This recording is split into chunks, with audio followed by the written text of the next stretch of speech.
গল্পকথনে আপনাদের আমন্ত্রণ। পড়ছি হুমায়ূন আহমেদের অপেক্ষা। আজ থাকছে দ্বিতীয় পর্ব।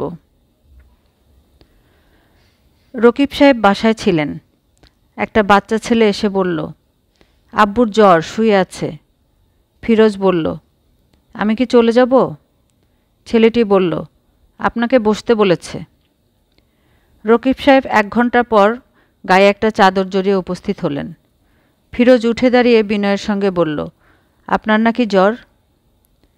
রকিব সাহেব বললেন, শরীরটা একটু খারাপ যাচ্ছে। পরপর কয়েকদিন রাত জাগলাম। বয়স হয়েছে, আগের মতো রাত জাগতে পারি না। ফিরোজ বলল, আমার ভাইয়ের ব্যাপারে কোনো ইনফরমেশন কি পেয়েছেন? রকিব সাহেব হাসি মুখে বললেন, চেষ্টা করছি, মনে হচ্ছে পেয়ে যাব। আমাদের ইনফরমেশন গ্যাদারিং টেকনিকটা একটু আলাদা। আমাদের তো ফ্যাক্স মেইল, ইমেল নেই। আমাদের যোগাযোগটা হয় মানসিকভাবে, সময় লাগে। জি, বুঝতে পেরেছি। না, বুঝতে পারছেন না। বোঝাটা এত সহজ না। একটা ঘটনা বলি, শুনুন। ঘটনা শুনলে আমাদের যোগাযোগ পদ্ধতিটা সম্পর্কে আপনার ধারণা হবে। রকিব সাহেবের যোগাযোগ পদ্ধতি সম্পর্কে ধারণা নেবার কোনো ইচ্ছা ফিরোজের নেই। সে এখন পুরোপুরি নিশ্চিত পুরো ব্যাপারটাই ভাওতাবাজি। খিদেই তার নাড়িভুড়ি হজম হয়ে আসছে, মাথা ঘুরছে। তার উচিত এই বাড়ি থেকে বের হয়েই সোজা কোনো রেস্টুরেন্টে ঢুকে গরুর ভুনা মাংস এবং গরম গরম পরোটার অর্ডার দেয়া। সঙ্গে কাটা পেঁয়াজ থাকবে, মাঝে মধ্যে পেঁয়াজে কামড়। প্রচণ্ড খিদের সময় হঠাৎ কিছু খাবার খেতে ইচ্ছে করে। আজ পরোটা গোশ খেতে ইচ্ছে করবে, অন্য কোনো দিন অন্য কোনো খাবার খেতে ইচ্ছে করবে। ফিরোজ সাহেব। জি। আপনার কি শরীর খারাপ নাকি? চেহারা কেমন যেন মলিন লাগছে। জি না, শরীর ভালো আছে। চা খান, চা খেতে খেতে গল্প করি। আপনার মনের শান্তির জন্য বলে রাখি, আপনার ভাইয়ের ব্যাপারে আমি অনিতাকে বলেছিলাম। অনিতা আমাদের থিওসফিক্যাল সোসাইটির সদস্য, অত্যন্ত পাওয়ারফুল মিডিয়াম। সে আমাকে জানিয়েছে 1 সপ্তাহের মধ্যে পজিটিভ কিছু বলতে পারবে। আমি কি 1 সপ্তাহ পরে আসব? আসুন, আগামী বুধবারে আসুন। রাত 10টার পর আসুন। অসুবিধা হবে না তো? জি না। ওই রাতে আমাদের একটা সিয়েন্সও হবে। ইচ্ছে করলে অবজারভার হিসেবে থাকতে পারেন। সোসাইটির বাইরের কারোর থাকার অবশ্যই নিয়ম নেই, তবে আপনার ব্যাপারে আমি বলে টলে ব্যবস্থা করে রাখব। জি আচ্ছা। এখন শুনুন, আমার জীবনের একটা অদ্ভুত ঘটনা। 4 বছর আগের কথা। অক্টোবর মাস, তারিখটা হলো 9 তারিখ। সন্ধ্যাবেলা এক ভদ্রলোক এসে উপস্থিত হলেন। বছর 2 আগে তার একটা মেয়ে মারা গেছে। কিছুদিন হলো রোজ মেয়েটাকে স্বপ্ন দেখছেন। মৃতা মেয়ের সঙ্গে যোগাযোগ করতে চান, আমরা কোনো ব্যবস্থা করে দিতে পারি কি না। তিনি সঙ্গে করে মেয়ের কিছু ব্যবহারী জিনিসপত্র নিয়ে এসেছেন। মেয়ের ছবি এনেছেন, তার হাতে লেখা ডায়েরি এনেছেন। আমি বললাম, রেখে যান, দেখি কিছু করা যায় কি না। মৃত মানুষের আত্মাকে চক্রে আহ্বান করা কঠিন কিছু না, তবে অল্প বয়সে মারা গেলে সমস্যা হয়। প্লানচেটে বা চক্রে শিশুদের আহ্বান করার নিয়ম নেই, আহ্বান করলেও তারা আসে না। ফিরোজ জড়ানো গলায় বলল, ও। ঘুমে তার চোখ জড়িয়ে আসছে, মনে হচ্ছে যে কোনো মুহূর্তে সোফায় সে এলিয়ে পড়বে, তার নাক ডাকতে শুরু করবে। ভদ্রলোক একটা ভয়ঙ্কর গল্প ফেঁদেছেন। এর মধ্যে নাক ডাকানো ভয়াবহ ব্যাপার। ঘুম কাটানোর কিছু পদ্ধতি সে ব্যবহার করছে, লাভ হচ্ছে না, উল্টো আরও ঘুম পাচ্ছে। সব পদ্ধতি কোনো না কোনো সময় ব্যাকফায়ার করে, উল্টো দিকে চলা শুরু করে। তার বেলায় এখন তাই হচ্ছে। ভয়ঙ্কর কোনো ঘটনার কথা ভাবলে ঘুম কেটে যায়। সে ভাবছে বাসায় পৌঁছেই দেখবে তার মা আকলিমা বেগম আঁকাবাঁকা অক্ষরে একটা চিঠি পাঠিয়েছেন। চিঠির প্রতিটি সংবাদই দুঃসংবাদ। বাবা ফিরোজ, তুমি জমি বিক্রি করিয়া টাকা পাঠাইতে বলিয়াছ। আমি যথাসাধ্য চেষ্টা করিতেছি। লোকজনের হাতে এখন টাকা নাই, জমি কিনিবার ব্যাপারে কাহারও আগ্রহ নাই। তুমি মহাবিপদে পড়িয়াছ, ইহা আমি জানি, কিন্তু কি করিব, আমি নিরুপায়। ফিরোজ সাহেব। জি স্যার। আপনার জ্বর টর আসছে নাকি? চোখ লাল। বোধহয় জ্বর আসছে। আজ বরং উঠি। গল্পের শেষটা শুনে যান, শেষটা না শুনলে মনের উপর চাপ থাকে। এই চাপ মানসিক শান্তির জন্য ক্ষতিকর। আপনার কি হলো শুনুন। আমরা কয়েকটা সিয়েন্স করলাম, প্রতিবারই রিডিং পেলাম মেয়েটা জীবিত, মৃত নয়। বুঝতে পারছেন ব্যাপারটা? জি। আমার নিজের ধারণা হলো আমরা কিছু ভুল করছি। আত্মার অনেকগুলো স্টেট থাকে, নানান স্তরে তাদের বাস। পৃথিবীর কাছাকাছি যারা থাকে তাদের চিন্তাভাবনা দেহধারীদের মতো। ফিরোজ বাসায় পৌঁছল জ্বর নিয়ে। তার ঝেপে জ্বর এসেছে। জ্বর আসায় একটা সুবিধাও হয়েছে, পরোটা গোস্তের ব্যাপার মাথা থেকে চলে গেছে।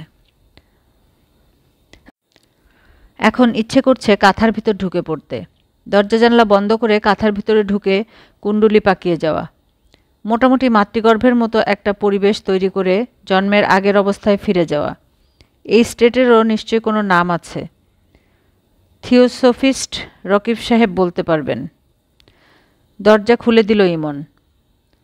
সে দরজা খোলা শিখেছে, চেয়ারের উপর দাঁড়িয়ে সিটকেনি খুলতে পারে এবং এই কাজটা সে খুব আগ্রহের সঙ্গে করে। ফিরোজ বলল, খবর কী রে? ইমন বলল, মা তোমাকে ডাকে। ফিরোজ বিরক্ত মুখে বলল, মা আমাকে ডাকবে কী রে বেটা? আমি তো এইমাত্র ঢুকলাম, ভাবি তো জানেই না আমি এসেছি। ইমন আবার বলল, মা তোমাকে ডাকে। ইমনের মধ্যে রোবট টাইপ কিছু ব্যাপার আছে, মাথার ভিতর কিছু ঢুকে গেলে সেটাই বলতে থাকে। ফিরোজ বলল, যাচ্ছি, হাত মুখ ধুয়ে তারপর যাই। বুঝলে রে বেটা, শরীর ভালো না, থার্মোমিটার না দিয়েও বুঝতে পারছি 103 জ্বর। মা তোমাকে এখনই ডাকে। ফিরোজ সুরাইয়ের ঘরের দরজার সামনে দাঁড়িয়ে হতভম্ব হয়ে গেল। খাটে বিছানো সাদা চাদর রক্তে মাখামাখি, চাদর থেকে গড়িয়ে মেঝেতেও ফোঁটা ফোঁটা রক্ত ঝরছে। সুরাইয়ার মুখ ছাই বর্ণ, প্রচণ্ড ব্যথা সে নিজের মধ্যে চেপে রাখছে তা বোঝা যাচ্ছে শুধু তার কণ্ঠার হাড় ওঠানামা দেখে। ভাবি, কি হয়েছে? সুরাইয়া ফিসফিস করে বলল, বুঝতে পারছি না, বোধহয় অ্যাবর্ষণ হয়ে যাচ্ছে। কী সর্বনাশের কথা! ভাবি, আমি এক্ষুনি অ্যাম্বুলেন্স নিয়ে আসছি, তুমি আর কিছুক্ষণ এভাবে থাকো। সুরাইয়া জবাব দিল না, ঘোলাটে চোখে তাকালো। সেই ঘোলাটে চোখের দিকে তাকিয়ে ফিরোজের মনে হলো অ্যাম্বুলেন্স আনতে গিয়ে সময় নষ্ট করা যাবে না, এত সময় হাতে নেই। তাকে যা করতে হবে তা হচ্ছে ভাবিকে পাজাকোলা করে নিয়ে এক্ষুনি রাস্তায় চলে যেতে হবে। কোনো একটা বেবি ট্যাক্সিতে উঠে বেবি ট্যাক্সিওয়ালাকে বলতে হবে তাড়াতাড়ি মেডিকেলে নিয়ে যাও, তাড়াতাড়ি। বেবি ট্যাক্সি ঝড়ের গতিতেই যাচ্ছে। ফিরোজ সুরাইয়ার অচেতন শরীর কোলে নিয়ে বসে আছে। ফিরোজের পাশে ইমন। তার মুখ দেখে মনে হচ্ছে না সে খুব ভয় পাচ্ছে। সে অবশ্যই তার মায়ের মুখের দিকে তাকাচ্ছেও না। সে বেবি ট্যাক্সির সাইডের আয়নাটার দিকে তাকিয়ে আছে।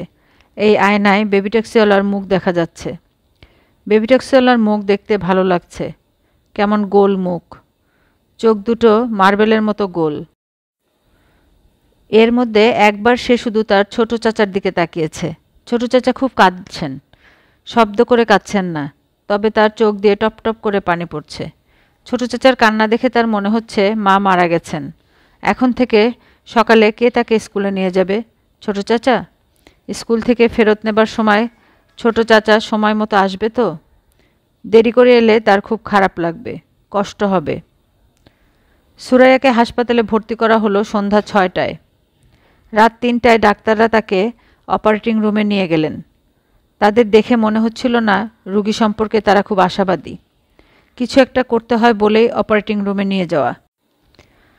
ইমন একটা বেঞ্চে একা একা বসেছিল। এত রাত হয়েছে তারপরেও সে জেগে আছে, ঘুম পাচ্ছে না। ছোট চাচা তাকে একটা কলা, একটা বানরুটি কিনে দিয়েছেন। সে কলা এবং বনরুটি হাতে বসে আছে। ছোট চাচা খুব দৌড়াদৌড়ির মধ্যে আছেন। একবার ডাক্তারের কাছে যাচ্ছেন, একবার ওষুধ কিনতে যাচ্ছেন, একবার যাচ্ছেন রক্তের জন্য, তবে কিছুক্ষণ পরপর এসে ইমনকেও দেখে যাচ্ছেন।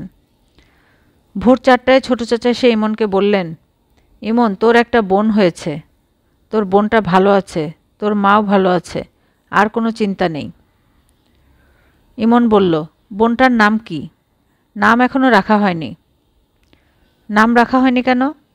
ছোট চাচা সেই প্রশ্নের জবাব না দিয়ে ক্লান্ত গলায় বললেন, আমি আর দাঁড়িয়ে থাকতে পারছি না, বেঞ্চিতে লম্বা হয়ে শুয়ে ঘুমিয়ে পড়ব। তুই কলাটা এখনও খাসনি? না, আমাকে দেখে ফেলি, খিদেয় চোখে অন্ধকার দেখছি। ফিরোজ কলা খেয়ে বেঞ্চিতে শুয়ে পড়ল এবং সঙ্গে সঙ্গে ঘুমিয়েও পড়ল। ইমন ছোট চাচার মাথার কাছে জেগে বসে রইল। তার মনে হচ্ছে জেগে থাকাটা খুব দরকার। বেঞ্চটার পাশে চওড়া কম, ছোট চাচা যে কোনো সময় গড়িয়ে পড়ে যেতে পারেন। পাহারা দেওয়ার জন্য তাকে জেগে থাকতে হবে।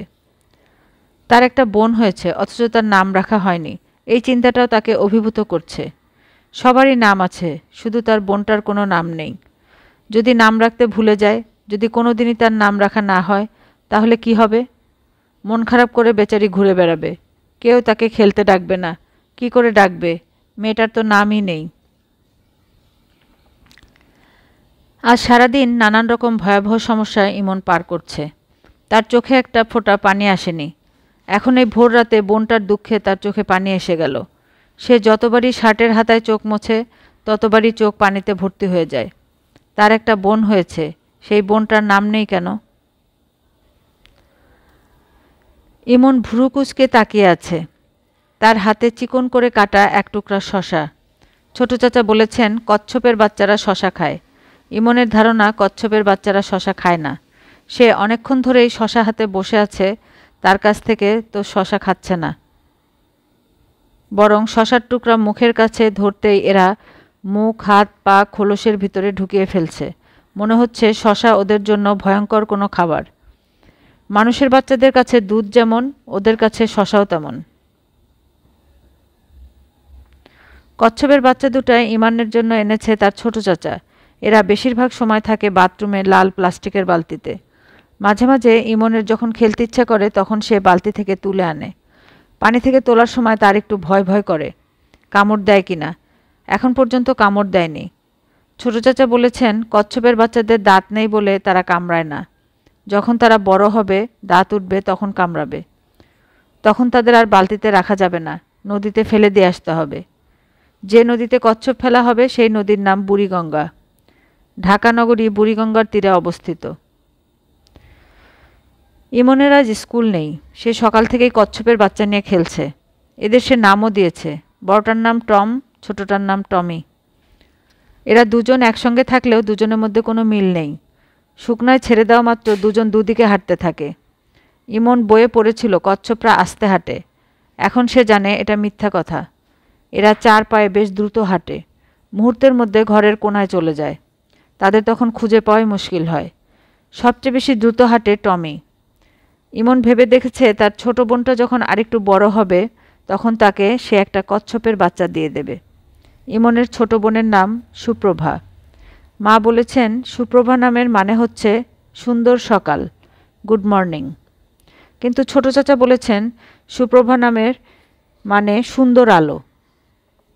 কারটা ঠিক সে জানে না। ইমন ঠিক করে রেখেছে কোনো একদিন সে তাদের মিসকে জিজ্ঞেস করবে। সুপ্রভা এখনও খুবই ছোট। বেশিরভাগ সময় সে ঘুমিয়ে থাকে। মাঝে মাঝে তার কাঁদতে ইচ্ছে করে, তখন সে কাঁদার জন্য জাগে। খানিকক্ষণ কেঁদে আবার ঘুমিয়ে পড়ে। ইমন তার সারা জীবনেও এমন কাঁদুনে বাচ্চা দেখেনি। সবচেয়ে মজার ব্যাপার হচ্ছে সুপ্রভা কারো ওপর রাগ করে বা ব্যথা পেয়ে কাঁদে না। কোনো রকম কারণ ছাড়া কাঁদে। সুপ্রভার কান্না দেখতে ইমনের খুব ভালো লাগে। সে মাঝে মাঝে সুপ্রভার কান্না দেখতে যায়, কিন্তু বেশিক্ষণ দেখতে পারে না। কারণ তার মা কঠিন গলায় বলেন, এখানে কি করছো? যাও তো, অন্যখানে যাও। আশ্চর্য, এত বিরক্ত করে। আগে ইমন কখনো তার মাকে ভয় পেত না, এখন পায়। কারণ মার মেজাজ সারাক্ষণ খারাপ থাকে। আগে মা তাকে পড়াতে বসত, এখন বসায় না। সে যদি বই খাতা নিয়ে মার কাছে যায়, মা বলে, অনেক বিরক্ত করেছ, এখন যাও তো। অথচ সে কাউকেই বিরক্ত করে না, এমনকি কচ্ছপগুলোকেও না। কোনো কচ্ছপ যদি দরজার আড়ালে লুকিয়ে থাকে, সে তাকে লুকিয়ে থাকতে দেয়, সঙ্গে সঙ্গে বের করে আনে না। ওরা কচ্ছপ হলেও ওদেরও হয়তো লুকোচুরি খেলতে ইচ্ছে করে। সে কেন ওদের খেলা নষ্ট করবে? হোমওয়ার্ক করার জন্য সে এখন যায় ছোট চাচার কাছে। ছোট চাচা তাকে মোটামুটি আদরই করেন। তিনি তার নাম দিয়েছেন হার্ড নাট। হার্ড মানে হচ্ছে শক্ত, আর নাট হলো বাদাম। হার্ড নাট হলো শক্ত বাদাম। ছোট চাচা তাকে কেন শক্ত বাদাম বলে তা সে জানে না, কখনো জিজ্ঞেস করেনি। কোনো একদিন জিজ্ঞেস করবে। ছোট চাচা পড়াতে পড়াতে প্রায়ই বলে, কিরে হার্ড নাট, মন খারাপ? সে বলে না, কারণ তার মন খারাপ থাকে না, আবার মন ভালোও থাকে না। সুপ্রভার সঙ্গে সে যদি গল্প করতে পারত তাহলে তার মন ভালো থাকতো, বা মার সঙ্গে গল্প করতে পারলেও মন ভালো থাকতো। মা গল্প তো করেই না, সামনে গিয়ে দাঁড়ালেও বলে, যা ভাগ, সামনে থেকে যা, শুধু বিরক্ত, শুধু বিরক্ত। একদিন ঠাস করে একটা চড়ও মারলেন। আচমকা মারলেন বলে সে মেঝেতে পড়ে গেল, ঠোঁট কেটে রক্ত বের হয়ে গেল। তারপরে সে একটু কাঁদেনি, শুধু ডাক্তার যখন ঠোঁট সেলাই করতে গেলেন তখন কাঁদল। তারপরেও ডাক্তার বললেন, বাহ, দারুণ ছেলে তো, ছেলের খুব সাহস। ছোট চাচা বললেন, সাহস হবে না, এ হলো হার্ড নাট, এ মোটেই সহজ জিনিস না। রিকশায় ফেরার পথে ছোট চাচা তাকে আইসক্রিমের দোকানে নিয়ে গেলেন। কাপ আইসক্রিম কিনে দিয়ে বললেন, শোন হার্ডনাট, তোর মার মেজাজ তো এখন খুব খারাপ থাকে, এখন তাকে বিরক্ত করবি না। ইমন অবাক হয়ে বলল, আমি তো তাকে বিরক্ত করি না। জানি তুই বিরক্ত করিস না, তারপরেও যখন বিরক্ত হয় তখন আমাদের উচিত একটু দূরে দূরে থাকা। মার মেজাজ কখন ঠিক হবে চাচা? তোর বাবা ফিরে এলেই মেজাজ ঠিক হবে। বাবা কখন ফিরবে? এখনও ঠিক বলা যাচ্ছে না, তবে ফিরবে তো বটেই। কতদিন আর বাইরে থাকবে? বাবা এখন কোথায়? আমরা এখনও ঠিক জানি না, মনে হয় ইন্ডিয়ায়। ইন্ডিয়াতে? ইন্ডিয়ার মধ্যপ্রদেশে, সেখানে খুব জঙ্গল তো, আমার মনে হয় বনে জঙ্গলে ঘুরছে। বাসার কথা একসময় মনে পড়বে, তখন হুট করে চলে আসবে। ইমনের ধারণা ছোট চাচা ঠিক কথা বলছেন না। বাবা ইন্ডিয়ার মধ্যপ্রদেশে থাকলে ছোট চাচা গিয়ে বাবাকে নিয়ে আসতেন। বাবা অন্য কোথাও আছেন, খুব কাছেই কোথাও। ইমন যখন রিকশা করে স্কুলে যায় তখন তিনি হয়তো আড়াল থেকে দেখেন। তাদের স্কুলে যখন টিফিনের ছুটি হয়, তারা মাঠে খেলতে থাকে, তখনও তিনি দেখে যান। একদিন তিনি চলে আসবেন, এ ব্যাপারে ইমন নিশ্চিত। এত দেরি হচ্ছে কেন সে বুঝতে পারছে না। বেশি দেরি হলে কচ্ছপগুলো দেখতে পারবেন না। কচ্ছপগুলো বড় হয়ে যাবে, তাদের ফেলে দিয়ে আসতে হবে বুড়িগঙ্গায়। ওরা নদীর পানির সঙ্গে ভাসতে ভাসতে চলে যাবে সমুদ্রে, বঙ্গোপসাগরে, সেখান থেকে ভারত মহাসাগরে, ভারত মহাসাগর থেকে প্রশান্ত মহাসাগরে। ছোট চাচা তাই বলেছেন। বাবা সম্পর্কে লোকজন প্রায়ই তাকে জিজ্ঞেস করে। তাদের প্রশ্নের জবাব দিতে আর ভালো লাগে না। ভালো না লাগলেও সে সহজভাবে জবাব দেয়। তাদের ক্লাসের মিস ফারজানা দেখতে খুব সুন্দর। একদিন টিফিন টাইমে তাকে ডেকে নিয়ে জিজ্ঞেস করলেন, ইমন, তোমার বাবা নাকি তোমাদের ছেড়ে চলে গেছেন? ইমন বলল, উনি বেড়াতে গেছেন। বেড়াতে গেছেন? কোথায় বেড়াতে গেছেন? ইন্ডিয়াতে, মধ্যপ্রদেশে। মিস ফিক করে হেসে ফেলে বললেন, মধ্যপ্রদেশে? এত জায়গা থাকতে মধ্যপ্রদেশ কেন? মধ্যপ্রদেশে অনেক বড় বড় জঙ্গল, বাবা জঙ্গল দেখতে গেছেন। ও আচ্ছা, খুব ভালো কথা। উনি তো তোমার মার সঙ্গে রাগ করে চলে গেছেন। জি না, বাবা কারোর সঙ্গে রাগ করে না। তোমার মা, তিনি রাগ করেন? জি করেন। কার সঙ্গে রাগ করেন?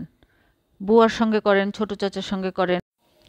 মা রোগা তো, এই জন্য মার অনেক রাগ। রোগা মানুষদের খুব রাগ থাকে। রোগা মানুষদের খুব রাগ থাকে, এটা কে বলল? ছোট চাচা বলেছেন। উনিও রোগা, এই জন্য ওনারও খুব রাগ। আচ্ছা ঠিক আছে, তুমি যাও। ইমন মার রাগের জন্য খুব ভয়ে ভয়ে থাকে। টিভিতে কার্টুন দেখার সময় সাউন্ড খুব কমিয়ে দেয়। মা খুব যখন হইচই করতে থাকেন তখন সে টিভির সাউন্ড পুরোপুরি অফ করে দেয়। সাউন্ড ছাড়া কার্টুন দেখতে তার খারাপ লাগে না। সাউন্ডগুলো ভেবে নেয় কোন দৃশ্যে কীরকম সাউন্ড হবে, এখন সে মোটামুটি জানে। মা যখন অন্যদের উপর রাগ করে তখন ইমনের তেমন খারাপ লাগে না, কিন্তু যখন সুপ্রভার উপরে রাগ করেন তখন খুব খারাপ লাগে, কাঁদতে ইচ্ছে করে।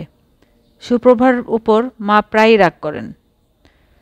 সুপ্রভা কেঁদে গলা ফাটিয়ে ফেলছে, মা ফিরে তাকাচ্ছেন না। বুয়া এসে যদি বলে, আপু কাঁদতাছে, তখন মা তীব্র গলায় বলেন, কাঁদছে কাঁদুক, তুমি তোমার কাজ করো। কাজ ফেলে চলে এসেছে কেন? ছোট চাচা একসময় উঠে এসে বলেন, ভাবি বাচ্চাটার কি হয়েছে?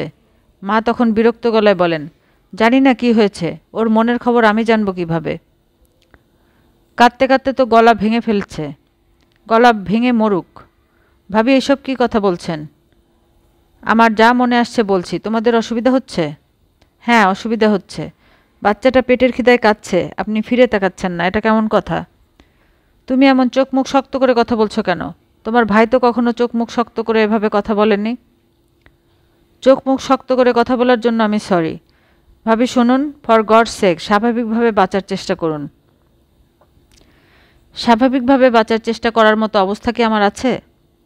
ভাইজানের জন্য কষ্ট শুধু আপনি একা পাচ্ছেন, আর কেউ পাচ্ছে না, এটা আপনি কি করে ভাবছেন? কষ্ট পাচ্ছেন ভালো কথা, কিন্তু একটা দুধের শিশুকে কষ্ট দেবেন কেন? তার অপরাধটা কোথায়? খবরদার, তুমি আমার সঙ্গে চোখ লাল করে কথা বলবে না। ভাবি, আমি চোখ লাল করে কথা বলছি না। আমি আপনার কাছে হাত জোর করছি, ওকে দুধ খেতে দিন। নাটক করবে না, নাটক আমার ভালো লাগে না। একে তোমরা নিয়ে কোথাও পালক দিয়ে দাও। আচ্ছা ভাবি, ঠিক আছে, তাই করব। আপাতত আপনি একে সামলান। এই পর্যায়ে মা সুপ্রভাকে কোলে নেন। সঙ্গে সঙ্গে তার কান্না থেমে যায়। তখন কান্না পেয়ে যায় ইমনের। সে ছোট চাচার ঘরে ঢুকে কাঁদতে শুরু করে। ছোট চাচা গম্ভীর গলায় বলেন, ইমন, তোকে কেউ মেরেছে? ইমন ফোঁপাতে ফোঁপাতে বলে, না, মারেনি। তোকে কেউ বকা দিয়েছে? না। তাহলে কাঁদছিস কেন? জানি না। পুরুষ মানুষ কি কাঁদতে পারে? না। ফোঁসফোঁস করতে পারে? না। হেঁচকি তুলতে পারে? না। তুই তো একই সঙ্গে কাঁদছিস, ফোঁসফোঁস করছিস, হেঁচকি তুলছিস। তিনটা নিষিদ্ধ জিনিস করছিস।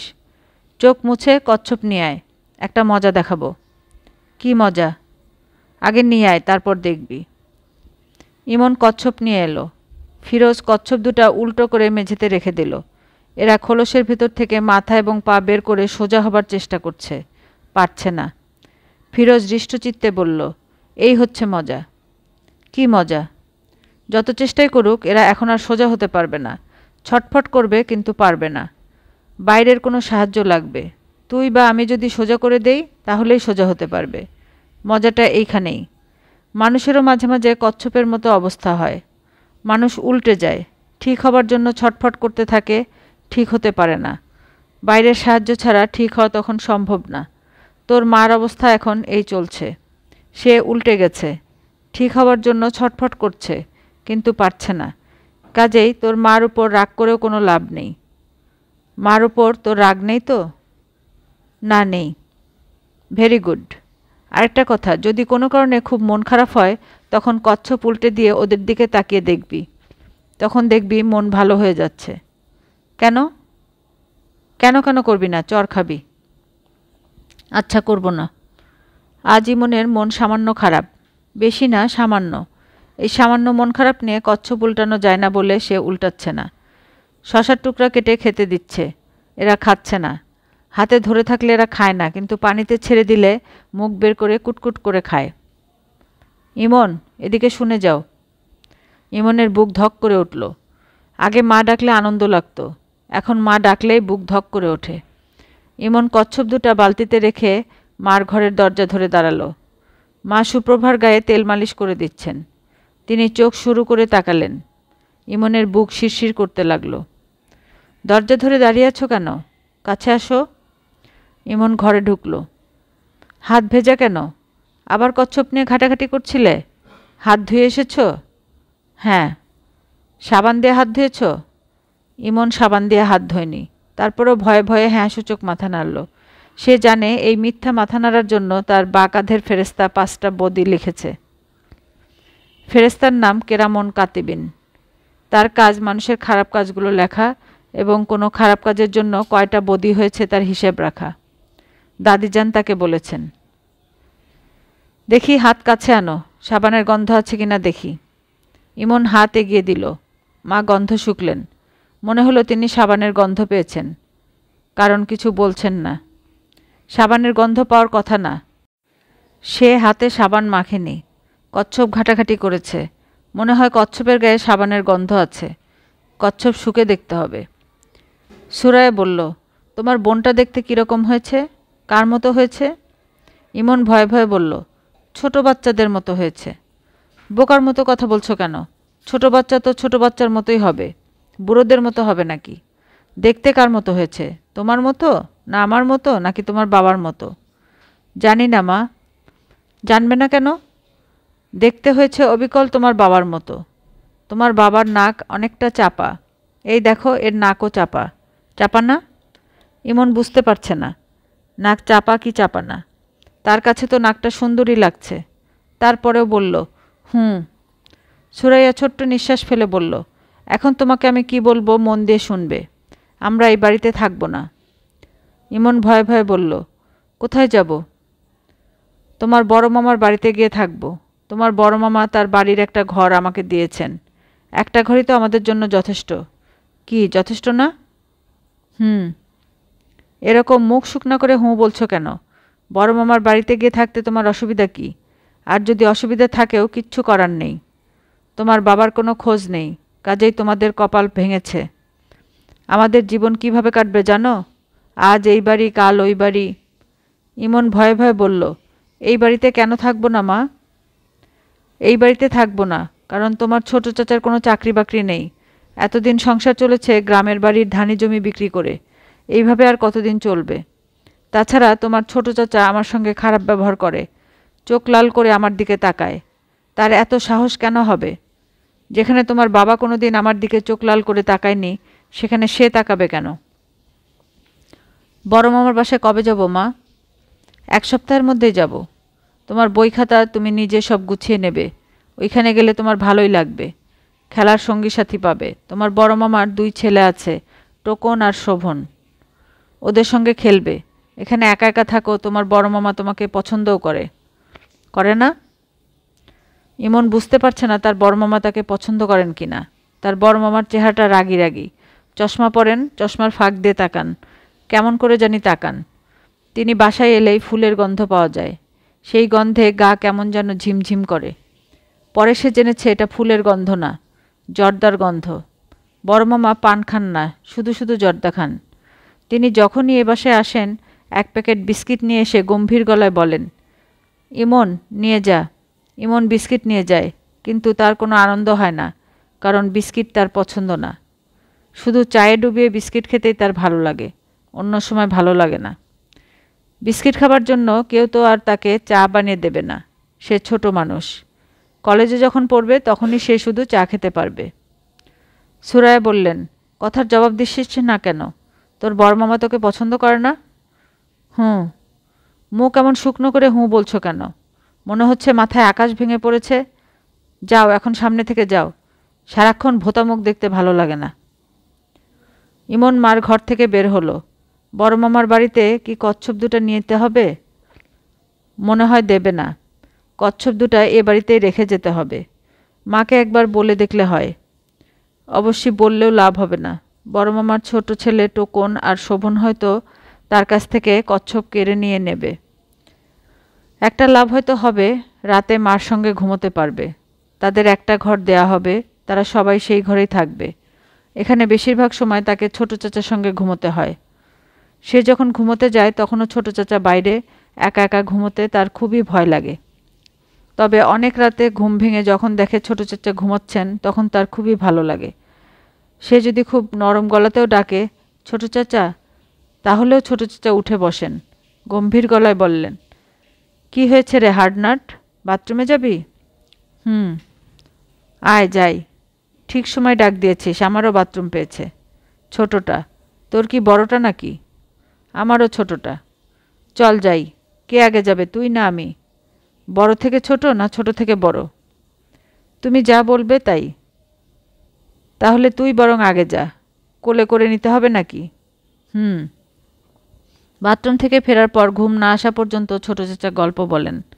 তার গল্পের কোনো আগামাথা নেই, শুরু নেই, শেষ নেই, তবু ঘুম ঘুম চোখে শুনতে এত ভালো লাগে। ছোট চাচার সব গল্পই শুরু হয় মাঝখান থেকে। তারপর ব্যাঙটা বলল, পানিতে থেকে থেকে আমার সিরিয়াস সর্দি হয়েছে, নাক ঝাড়তে ঝাড়তে অবস্থা কাহিল। ওষুধপত্র কিছু দিয়ে আমাকে বাঁচান ডাক্তার সাহেব। তবে আপনার কাছে একটা রিকোয়েস্ট, তেতো ওষুধ দেবেন না, মিষ্টি ওষুধ দেবেন। আবার বেশি মিষ্টিও দেবেন না। ওষুধ বেশি মিষ্টি হলে আমার বাচ্চারা মেঠাই ভেবে খেয়ে ফেলবে। ডাক্তার বলল, ওষুধ দেব। তবে আমি খুবই অবাক হচ্ছি, কারণ ব্যাঙের কখনো সর্দি হয় না বলেই বইপত্রে পড়েছি। আপনার কি সত্যি সর্দি হয়েছে? ক্রমাগত হ্যাচ্চ হ্যাচ্চ করছি, তারপরেও বিশ্বাস হচ্ছে না? তা হচ্ছে। যাই হোক, ওষুধ দিচ্ছি। ভিজিটের টাকা এনেছেন? এনেছি। এই নিন আধুলি, আমার শেষ সম্বল, ব্যাঙের আধুলি। বড় মামার বাড়িতে কেউ তাকে এমন অদ্ভুত অদ্ভুত গল্প শোনাবে না। রাতে বাথরুম পেলে কোলে করে বাথরুমে নিয়ে যাবে না। কি আর করা, বড় মামার বাড়িতেও নিশ্চয়ই অনেক মজার মজার ব্যাপার হবে। কিছু কিছু মজা সব বাড়িতেই থাকে। বড় মামার 2 ছেলে টোকন আর শোভনের সঙ্গে তার হয়তো খুবই ভাব হবে। ওদেরও একটা বোন আছে, নাম মিতা, সবাই তাকে ডাকে মিতু। তার সঙ্গে ভাব হবে কিনা কে জানে, মনে হয় হবে না। মেয়েদের সঙ্গে হয় মেয়েদের বন্ধুত্ব, ছেলেদের সঙ্গে ছেলেদের। গায়ে তেল মাখানোর ব্যাপারটায় সুপ্রভা মনে হয় খুব আরাম পায়। তেল মাখানোর মাঝখানে ঘুমিয়ে পড়ে। আশ্চর্যের ব্যাপার, ঘুমের মধ্যে আবার নাকও ডাকে। এইটুকু ছোট বাচ্চা নাক ডাকিয়ে ঘুমাবে কেন? তার উপর মেয়ে মানুষ। সুরাইয়ার খুব রাগ লাগে, এখনও রাগ লাগছে। চট দিয়ে ঘুম ভাঙিয়ে দিতে ইচ্ছে করছে। রাগ সামলে সুরাইয়া বারান্দায় গেল। ফিরোজ বারান্দায় পা ছড়িয়ে বসে খবরের কাগজ পড়ছে। তার সামনে গম্ভীর মুখে ইমন বসে আছে। ফিরোজ বলল, কেমন আছেন ভাবি? একই বাড়িতে বাস করছো, অথচ দেখা হলে প্রথম বাক্যটি বলছে কেমন আছেন ভাবি। এর মানে কি এই যে চোখে আঙ্গুল দিয়ে বুঝিয়ে দেয় আপনি ভালো থাকেন না? সুরাইয়া বলল, ফিরোজ, তোমার সঙ্গে আমার কিছু জরুরি কথা আছে। ফিরোজ খবরের কাগজ ভাঁজ করে পাশে রাখতে রাখতে বলল, বলুন। ইমন উঠে চলে যাচ্ছে। সে জানে বড়রা যখন জরুরি কথা বলে সেখানে ছোটদের থাকার নিয়ম নেই।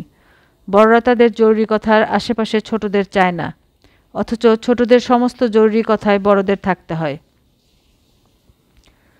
সুরাইয়া বেতের মোড়া এনে ফিরোজের সামনে বসল। ফিরোজ শঙ্কিত বোধ করছে।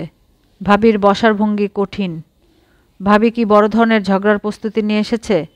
কি নিয়ে ঝগড়া করবে? ভাবি, চা খাবেন? চা দিতে বলি, চা খেতে খেতে কথা বলুন। তোমার সঙ্গে আমার এমন কোনো কথা নেই যে চা খেয়ে খেয়ে বলতে হবে। ফিরোজ, শোনো, আমি এখানে থাকবো না।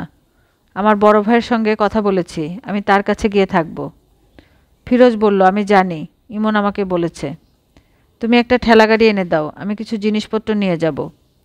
স্টিলের ট্রাঙ্ক, ইমনের পড়ার টেবিল চেয়ার, আমার বড় কালো ট্রাঙ্কটা। কবে যাবেন ভাবি? কবে মানে? আজই যাব। যত তাড়াতাড়ি যাওয়া যায় ততই ভালো। সবার জন্যই ভালো। তোমার জন্যও ভালো, আমার জন্যও ভালো। আমার জন্যও ভালো কেন? তোমার চাকরি বাকরি কিছু নেই, এত বড় সংসার পুষতে হচ্ছে, বাড়ি ভাড়া দিতে হচ্ছে, গ্রামের বাড়ির সম্পত্তি বিক্রি করতে হচ্ছে। তুমি অকারণে এত কিছু করবে কেন? তুমি কে? ভাবি, আমি ইমনের চাচা। বাপ যখন থাকে না তখন চাচা ফাচা অনেক দূরের ব্যাপার। আপনার সঙ্গে আমি কোনো তর্ক যেতে চাচ্ছি না, তবে আমার মনে হয় এখানে থাকাটাই আপনাদের জন্য ভালো হবে। কেন ভালো হবে? পরিবেশে অভ্যস্ত হবার ব্যাপার আছে। আপনি এই পরিবেশে থেকে অভ্যস্ত, ইমন অভ্যস্ত। তুমি জমি বিক্রি করে আমাদের খাওয়াবে? হ্যাঁ ভাবি। সেটা কতদিন? তোমাদের কি জমিদারি আছে? জমিদারি নেই, জমিজমা খুব সামান্যই আছে। ভাবি, আমি ব্যবসা শুরু করেছি, বোতল সাপ্লাইয়ের কাজ পেয়েছি। সামান্য হলেও কিছু টাকা পয়সা তো পাচ্ছি। ব্যবসার নিয়মকানুন বুঝতে শুরু করেছি। আমার ধারণা আমি ভালোই করব। ভালো করলে ভালো, ভালো করতে থাকো, কোটিপতি হয়ে যাও। গাড়ি হোক, বাড়ি হোক, তোমরা সুখে থাকো। তোমাকে যা বলেছি করো। আমাকে একটা ঠেলা গাড়ি এনে দাও। ভাবি শুনুন, মার শরীর খুব খারাপ। মা চিকিৎসার জন্য ঢাকায় আসছেন। মা আসুক, তারপর যান। ওনার সঙ্গে আমার যাওয়ার সম্পর্ক কি? আমি আজই যাব। আচ্ছা ঠিক আছে। তুমি আরেকটা কাজ করবে, সুপ্রভাকে আমি পালতে পারছি না, তাকে পালক দেবার ব্যবস্থা করবে। কি বলছেন বুঝতে পারছি না ভাবি। বাংলাদেশে অনেক ফ্যামিলি আছে যাদের ছেলেপুলে নেই, এমন কোনো একটা ফ্যামিলিতে ওকে দিয়ে দাও। সেও সুখে থাকবে, আমিও সুখে থাকব। এইসব যন্ত্রণা আমার অসহ্য লাগছে। ও আচ্ছা, মেয়েটা হয়েছে অপয়া। ও পেটে আসার পর থেকে যত সমস্যা, আমার আর ভালো লাগে না। ভাবি, আপনি আজই যাবেন? ইমনের স্কুল তো অনেক দূরে হয়ে যাবে। স্কুল থেকে ওকে আনা নেয়া কে করবে? জানি না, স্কুল বদলে দিব কিংবা ঘরে বসে থাকবে। বাপ নেই, ছেলের আবার স্কুল কিসের? তার কি পড়াশোনা হবে? হবে না। বড় হয়ে ইট ভাঙবে কিংবা রিক্সা চালাবে। সুপ্রভার ঘুম ভেঙেছে, কাঁদতে শুরু করেছে। সুরাইয়া উঠে চলে গেল। ফিরোজ বসে রইল।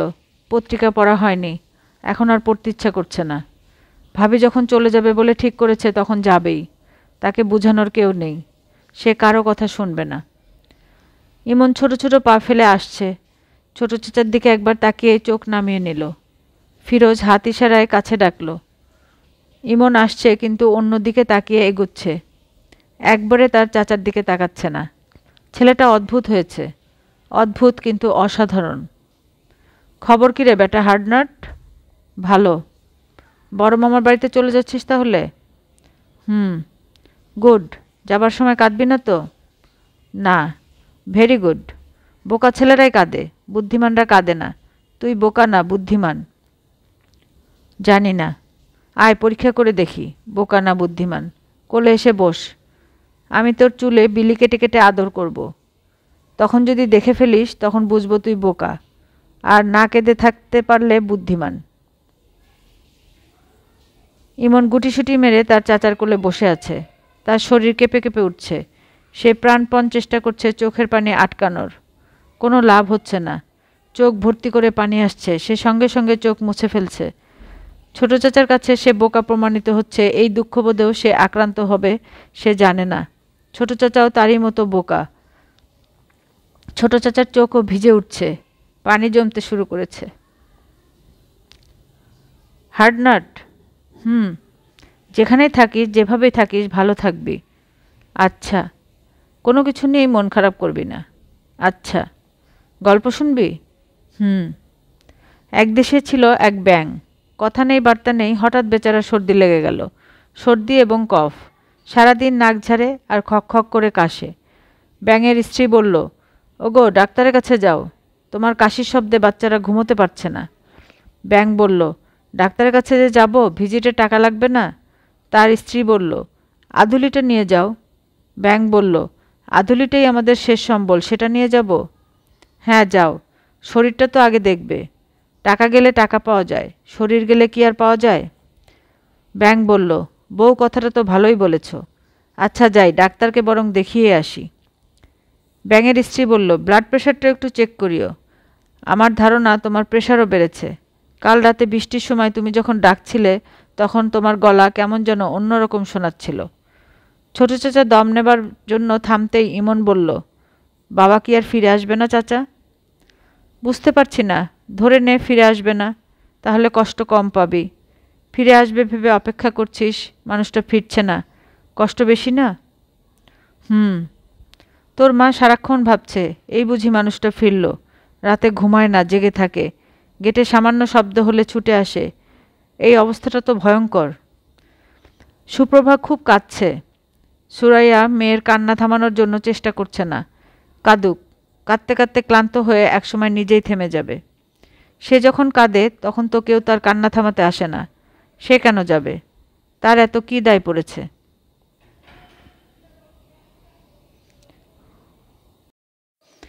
আজকের গল্পের এখানেই সমাপ্তি। গল্প শুনতে ভালো লাগলে সাবস্ক্রাইব করতে ভুলবেন না।